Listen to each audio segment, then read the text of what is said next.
You remember over and over and over again, we were told by Chris Bowen and Anthony Albanese this was the fuel of the future. It was going to be our way to net zero. Now, billions of dollars and plenty of championing by the federal government.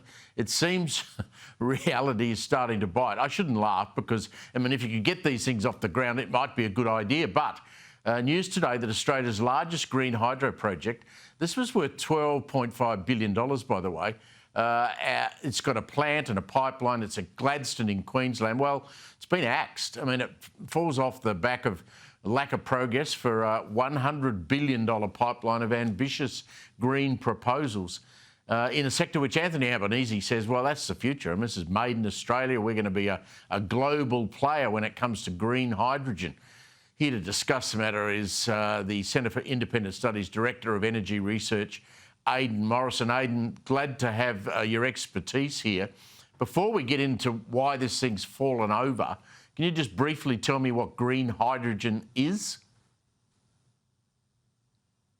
Yeah, hydrogen is hydrogen that gets made using electricity that comes from green sources, in particular wind and solar. It's the idea you get electricity from the sun and the wind and convert that into hydrogen by splitting water molecules apart.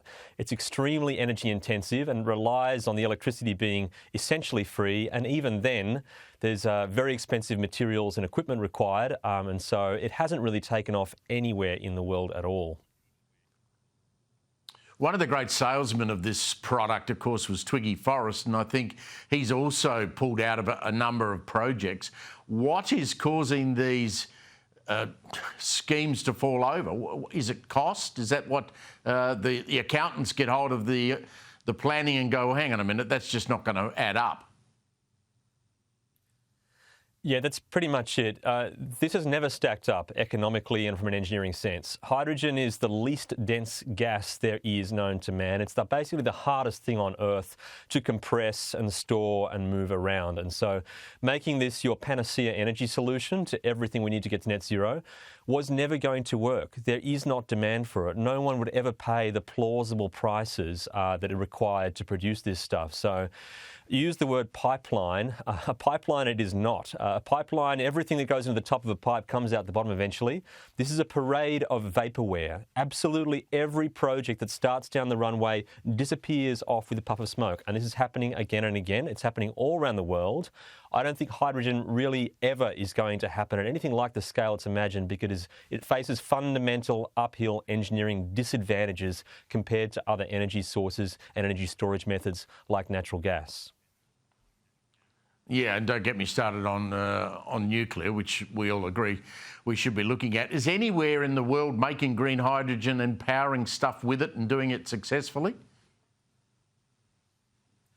Look, basically no. There is nothing that has survived any sort of commercial litmus test at all. There have been obviously tiny little lab experiments and miniature pilot projects, but nothing is actually getting serious offtake agreements and serious capital. You can look around the world. Twiggy cancelled its projects in Canada, just like in Australia. Denmark's cancelling things. Germany just recently cancelled a bigger green steel project which would have consumed hydrogen. There is basically just no success stories to point to anywhere globally for green hydrogen. So Anthony Albanese, Chris Bowen, I mean, they've really stuck their necks out on this stuff. I mean, I could show you grab after grab after grab of them singing the praises of this stuff, but it's simply not going to happen. What's it going to do to our ambitions for net zero? Yeah, look, this is one of the absolutely fatal flaws in the government's current plan. And if you look at the integrated system plan and read through the appendices, green hydrogen played an absolutely crucial role. It was meant to basically soak up all the extra electrons that were floating around the grid during the sunny days. And so it was meant to be basically a big solar sponge that helped prop up the system, provide a minimum level of demand. And so without that, it was meant to be 15 gigawatts in the most likely scenario, so the government said, in 2050. Without that, the wastage and grid stability problems in the current plan are going to be absolutely massive, all right? So it has been used to paper over the absolutely critical flaws that go to the heart of the energy transition, and it's simply not going to happen. So, yeah, right to the core of our planning documents, it is an absolutely monstrous problem for us to not have any of this green hydrogen going ahead, which could have been seen, and people have been telling everyone this in advance. It's just not a viable proposal.